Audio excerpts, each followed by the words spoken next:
40 years in a race I never signed up for.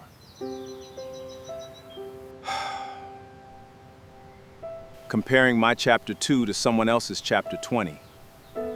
My Monday morning to their highlight reel. And you know what I won after 40 years of running? Nothing. Nothing. Because I was running on someone else's track. And while I was running, I was also keeping score. But not the way you think. I'd walk into a room and 10 people would smile at me. One person would look away. And who did I think about for the rest of the week? That's what fear does.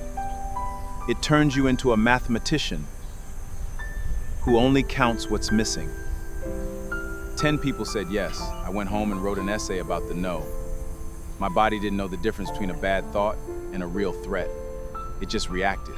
So I spent years with my fists, my jaw tight, scanning every room for the exit, preparing for a disaster that almost never came.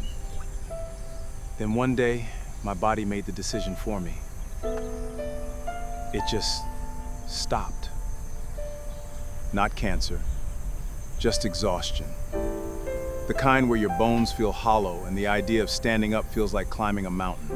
And in that forced stillness, I remembered something.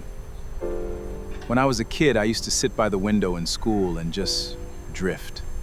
I'd imagine entire worlds, adventures, conversations with people I hadn't met yet. Everything was possible. As an adult, I sat in the same chair. But I didn't dream anymore, I worried. I replaced every minute of wonder with a minute of fear. Imagination is not a luxury. It's the place where everything begins. And I had locked the door to it for 20 years. So I started doing something radical. I put my phone down, and I looked up. I know, revolutionary, right? I started going for walks with no destination. I'd sit in a cafe and actually look at the person making my coffee. I'd say good morning to strangers on the street. Most of them looked at me like I'd lost my mind. But some of them smiled back. And in that 1 second of eye contact, I felt more connected than I had in 5 years of scrolling. Your phone has 10th out of your life, but it doesn't know you. The stranger who looked you in the eye for 2 seconds this morning, they came closer. I'm not a wise man. I'm just a man who got tired of being a bad copy of everyone else. Now I sit by windows again, and I daydream. I imagine conversations I haven't had, places I haven't been, versions of tomorrow that don't look like anyone else's.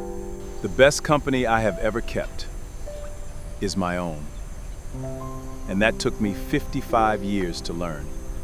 Living is a choice, the only one you actually get to make. So do you want to live?